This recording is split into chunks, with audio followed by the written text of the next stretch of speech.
uma denúncia que colocou Jair Bolsonaro como figura central na liderança da trama golpista. Um ex-presidente inelegível, mas que repetidamente se coloca como candidato para a eleição de 2026. Uma situação que embola e ao mesmo tempo amplia as possibilidades da direita e da extrema-direita. Eu sou a Isadora Rupp e esse aqui é o Durma Com Essa, podcast semanal de notícias do Nexo.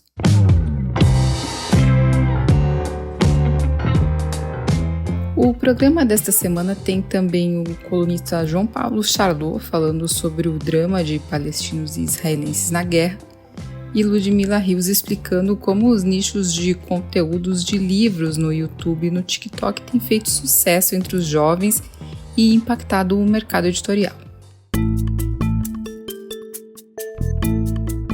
A defesa de Jair Bolsonaro pediu ao Supremo Tribunal Federal na terça-feira que a corte declare impedidos os ministros Flávio Dino e Cristiano Zanin para julgar a denúncia da Procuradoria-Geral da República sobre a tentativa de golpe de Estado que envolve o ex-presidente, ex-ministros e militares de seu entorno.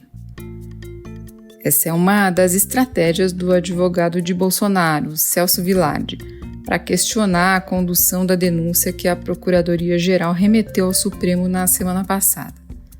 Outras questões sobre o devido processo legal também são levantadas, como a relatoria de Alexandre de Moraes, por exemplo, e o julgamento pela primeira turma do Supremo ao invés do plenário. Embora esses pontos ainda estejam indefinidos, a expectativa é que a análise da denúncia seja feita pelo Supremo já no primeiro semestre. As informações que circulam nos bastidores dizem que a corte quer julgar Bolsonaro pela trama golpista ainda em 2025, para evitar a contaminação do processo eleitoral de 2026. Se o ex-presidente for condenado, ele poderá ser preso. Além da denúncia pela tentativa de golpe de Estado, Bolsonaro está inelegível até 2030. Em 2023, ele sofreu 2 reveses no Tribunal Superior Eleitoral e foi condenado por abuso de poder político e econômico por suas ações nos atos de 7 de setembro de 2022 e por uma reunião com embaixadores em julho do mesmo ano, onde Bolsonaro repetiu sem provas suspeitas sobre as urnas eletrônicas que já haviam sido esclarecidas pela Corte Eleitoral. Na segunda-feira, o ex-presidente concedeu uma entrevista para a rádio CBN Recife em que refutou as condenações do TSE e repetiu que será candidato em 2026. No Morro do Alemão não tinha problema, porque eu ocupei o carro de som do Silas Malafaia em 7 de setembro, abuso de poder econômico, não gastei nada, a estrutura já estava lá. Não sendo o senhor, quem será? Não, só eu morto que você vai saber quem vai ser outro candidato. Porque eu não sendo candidato é uma negação da democracia. Não tem plano B não, presidente? Plano B é Bolsonaro. Embora Bolsonaro esteja impedido legalmente de concorrer a cargos políticos até 2030, há movimentos em curso para recolocá-lo no jogo eleitoral. Um desses movimentos é a tentativa de anistiar os envolvidos nos atentados do dia 8 de janeiro de 2023. Tramita na Câmara um projeto de lei para livrar acusados e condenados pelos atos. O PL, sigla de Bolsonaro, articulou uma busca por votos para aprovar a proposta. Sob a orientação de Jair Bolsonaro, o líder do PL, deputado Sóstenes Cavalcante, terá reunião com líderes do Centrão para discutir o assunto.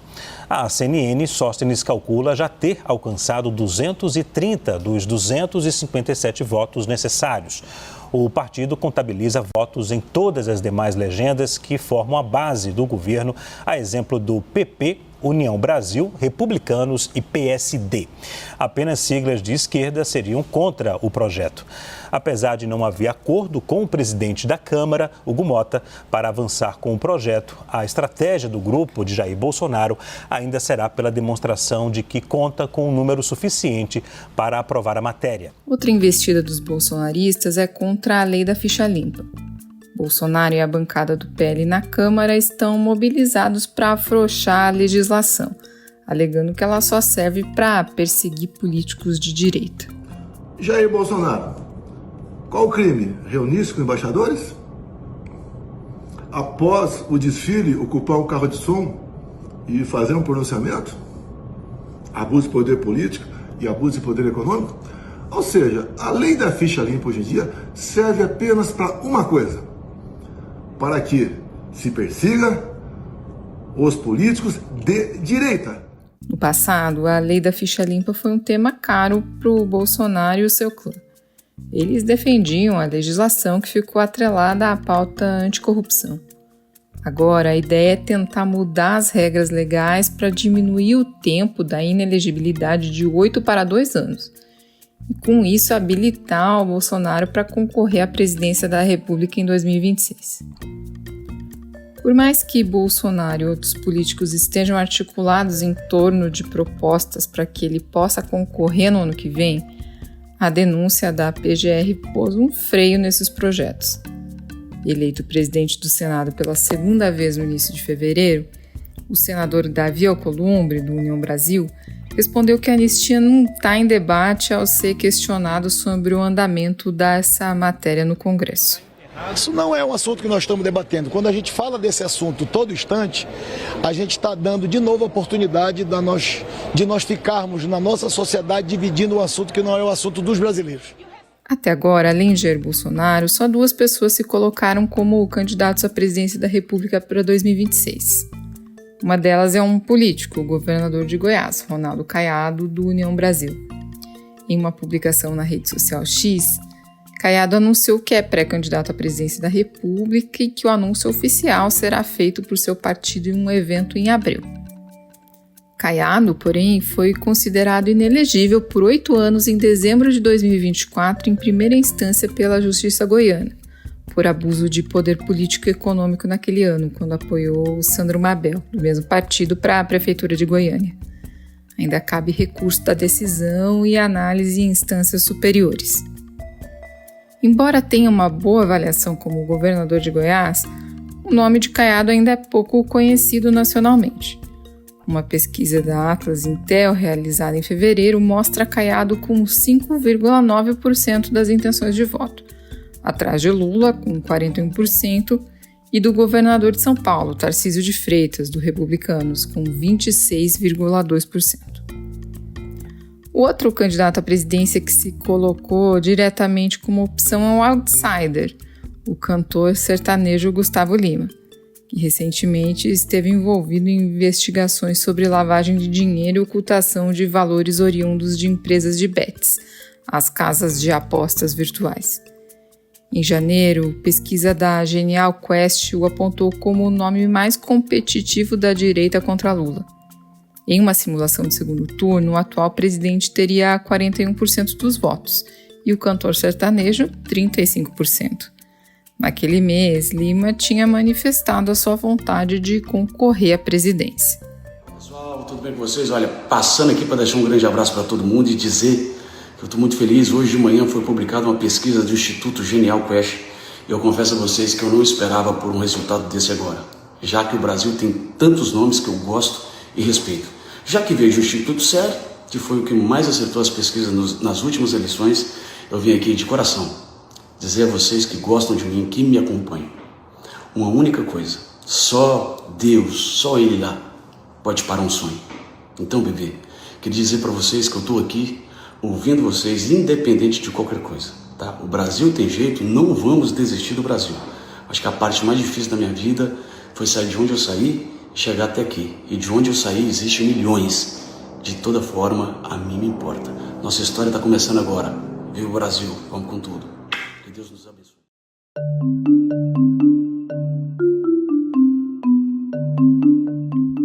A denúncia da Procuradoria-Geral da República mudou o cenário da direita e da extrema-direita para 2026.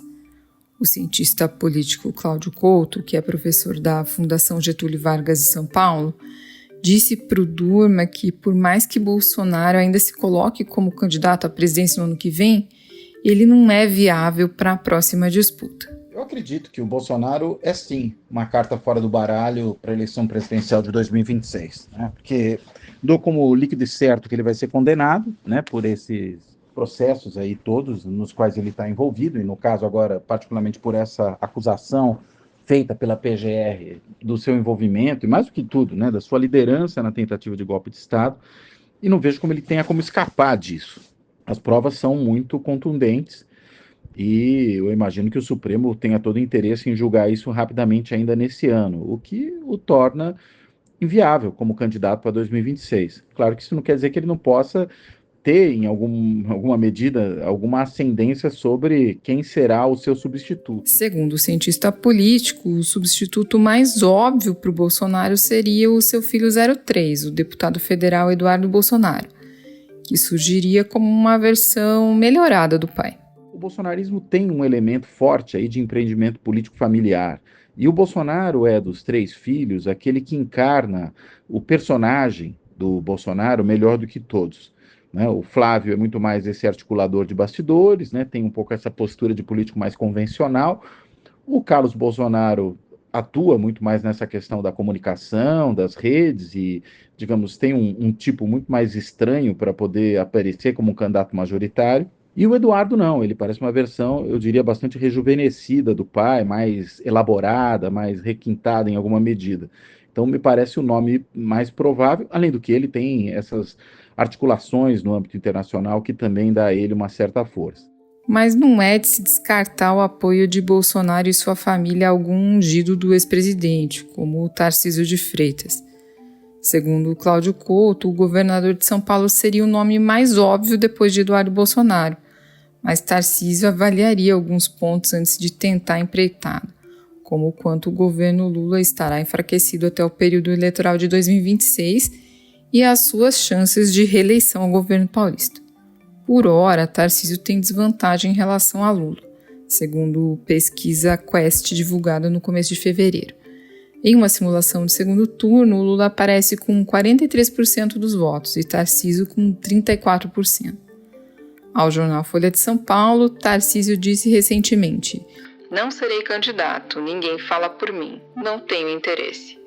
O Cláudio Couto avalia que, com Bolsonaro fora da corrida eleitoral em 2026, o campo da direita e da extrema-direita fica mais disputado e não exatamente livre, especialmente depois do anúncio do Ronaldo Caiado. Esse é líquido e certo que quer ser candidato a presidente e muito provavelmente vai ser, né? Porque ele já não tem interesse em retornar ao Senado, menos ainda, evidentemente, à Câmara. Já governou por 2 mandatos o seu estado, né? Vai ter completado o segundo mandato próximo à eleição de 2026. E aí o seu ponto de ambição aí, o que é? É disputar a presidência. Não sei se ele é um candidato realmente competitivo, mas ele pode ser. Outra variável que tem menos a ver com a denúncia da PGR para viabilizar candidatos à direita e extrema-direita, além de Jair Bolsonaro, será a popularidade do terceiro mandato de Lula, que agora vive o seu pior momento. O presidente da República bateu recorde de impopularidade em sua trajetória no cargo. Só 24% dos brasileiros consideram a gestão do petista ótima ou boa, segundo a pesquisa mais recente do Datafolha, divulgada no dia 14 de fevereiro. Se o governo estiver impopular, né, se o presidente Lula estiver fraco, né, não tiver condições de ganhar a eleição ou de indicar um sucessor que possa fazê-lo, aí, claro que você tem ainda mais chance de ter mais gente na direita tentando aí ser a alternativa efetiva para esse campo, caso, né, isso, né, relativamente ao governo ocorra, e aí o campo da direita se veja fortalecido para retornar ao poder em 2026 ou, né, mais exatamente 2027. Se o Bolsonaro for enfraquecido com a sua eventual prisão, que eu acredito que vai acontecer, é claro que outros candidatos de direita podem se apresentar como uma direita mais centrada, mais responsável, né, menos sujeita a entrar em aventuras golpistas ou coisas do tipo, porque o campo da direita foi aberto pela chegada do Bolsonaro ao poder, né? Esse campo como um campo fértil do ponto de vista dos resultados eleitorais e da agregação de um contingente importante da sociedade brasileira. Uma vez aberto, outros podem ocupá-lo. O Bolsonaro não é o único, ele não é o dono da direita no Brasil. Ele favoreceu o crescimento desse campo, mas ele não controla. E daí, sim, eu acho que é possível que candidatos à direita e até mesmo à extrema-direita possam se viabilizar sem a bênção do Bolsonaro, mas ainda estando o Bolsonaro fora da disputa eleitoral e preso, né? Porque aí quem é ele para ficar vetando candidatos de dentro da cadeia? Talvez perca a legitimidade mesmo dentro do seu campo, né? Outros terão mais poder e mais condições do que ele de fazer o jogo político rodar. A gente também perguntou para o Cláudio Couto como fica a situação política de Jair Bolsonaro caso ele seja condenado à prisão e se ele pode adotar alguma estratégia parecida como a que o Lula adotou em 2018, de se manter candidato até o limite para depois lançar o seu sucessor. Se a situação dele preso pode ajudá-lo, né? Olha, é claro que ele pode se apresentar como mártir, né? Como um perseguido da política, do sistema, como eles gostam de dizer, mas não creio que isso melhora muito a situação dele, né? Fora aqueles que são muito convictos, né, de que o Bolsonaro é inocente de tudo, ou pior, né, que ele, na realidade, queria dar um golpe sim, isso era necessário, a quem possa crer nisso. Acredito que o grande, né, contingente da população veja com maus olhos alguém que tentou dar um golpe de Estado. E aí ser preso não necessariamente lhe fortalece, pode exatamente ter o efeito oposto, né, lhe enfraquecer, lhe deslegitimar, criar um flanco para ele ser, inclusive, criticado como liderança e o seu campo todo ser criticado, inclusive aqueles que têm coonestado a posição dele. Pode adotar uma estratégia parecida com a do Lula de 2018? Pode, só não sei se é muito inteligente, né? Afinal de contas, aquela estratégia também já não funcionou, né? O Lula, né, deixou o Haddad no seu lugar, o Haddad perdeu a eleição. Talvez perdesse de qualquer maneira, mas não se mostrou necessariamente uma estratégia bem sucedida. E mais, né? É uma coisa que já foi tentada e não funcionou. Nesse sentido, é diferente fazer isso agora daquilo que foi feito lá atrás. Então, não vejo como uma estratégia inteligente. O Durma com essa volta já.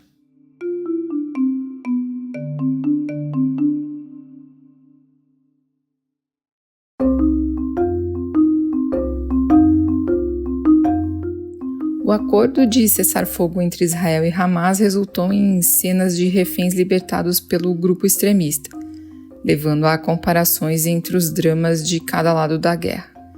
No bloco Além da Fronteira dessa semana, João Paulo Charlot fala sobre o sofrimento dos atingidos pelo conflito. Olá, ouvintes. Olá, amigos do Durma com essa. Nos últimos dias, a gente acompanhou a libertação de vários reféns israelenses que estavam em poder do Hamas, incluindo 2 bebês mortos que tiveram seus corpos repatriados. Essas libertações, que são feitas a conta-gotas, puseram em evidência o drama vivido pelas famílias dos reféns em Israel, mas também levantaram para algumas pessoas um dilema estranho. Afinal, como ter empatia por vítimas de um país como Israel, que no último ano e meio matou 45 mil pessoas na faixa de Gaza, sendo que 70% das vítimas eram mulheres e crianças?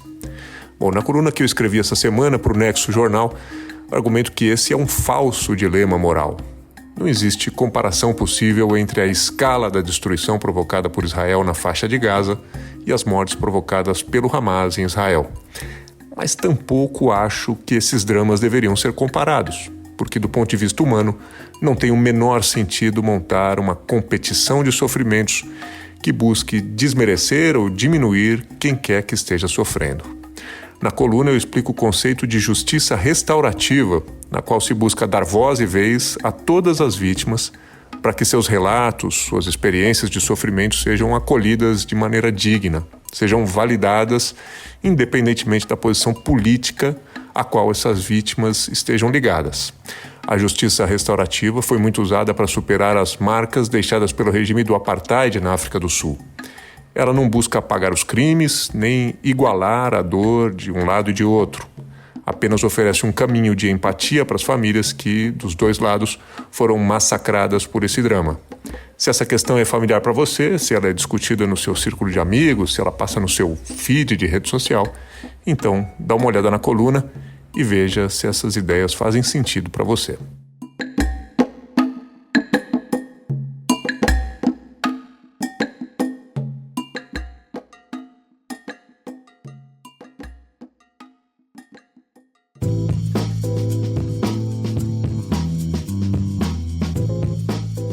Páginas dedicadas a falar sobre livros se tornaram populares no TikTok e no YouTube, chamados respectivamente de BookTok e BookTube. Esses nichos têm se tornado grandes canais de divulgação e espaço de discussão entre leitores. A Ludmila Rios escreveu sobre o fenômeno e fala sobre ele no bloco Tudo é Cultura desta semana. Ludmila, como esse movimento impacta o mercado editorial? O Booktube começou a crescer junto com o próprio YouTube nos anos 2010. E os youtubers desse nicho, com suas resenhas e discussões sobre livros e autores, começaram a criar verdadeiras comunidades de leitura nos seus canais. Foi aí que editoras começaram a enxergar ali uma boa oportunidade de divulgação. Já o BookTok explodiu durante a pandemia. Os vídeos lá, que são mais curtos, têm vários formatos, reações a trechos de livros, recomendações e até recriações de cenas. A hashtag BookTok na plataforma de vídeos já tem mais de 45 milhões de publicações. E com toda essa visibilidade, muitos dos livros que viralizam por lá viram sucesso de vendas da noite para o dia, mesmo que tenham sido publicados há algum tempo. E Ludmila, você conversou com uma pesquisadora que avaliou o potencial dessas ferramentas no ensino da literatura. O que ela descobriu? A Diana Vieira, que fez uma série de oficinas de literatura utilizando o Booktube como forma de mediação com estudantes do ensino médio durante a sua pesquisa de mestrado, disse que a experiência foi muito positiva, que os alunos participaram muito mais das discussões. Para ela, os vídeos funcionam com o público jovem porque têm uma linguagem mais acessível e informal, e são mais curtos que uma aula de português. Além disso, os influenciadores falam bastante sobre o que gostam ou não dos livros e relacionam as leituras com temas relevantes na atualidade, ponto que às vezes não tem tanto espaço na sala de aula. A Diana acha que essas ferramentas têm um grande potencial de despertar o interesse dos alunos, porque elas criam um ambiente mais acolhedor. Isso ajuda os estudantes a iniciarem os debates e discussões sobre livros, porque às vezes eles ficam inseguros por não ter tanta bagagem de leitura.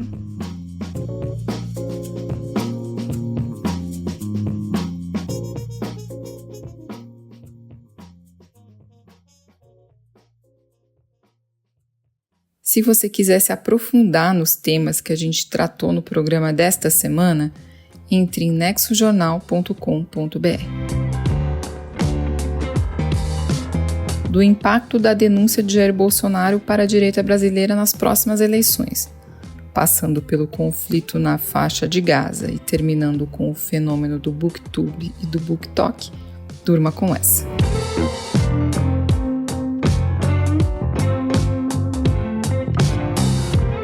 Com roteiro, produção e apresentação de Isadora Rupp, edição de texto de Aline Pellegrini, participações de João Paulo Charlot e Ludmila Rios, produção de arte de Lucas Neopman e edição de áudio de Bruno Bimbati, termina aqui mais um Durma com essa. Até a próxima!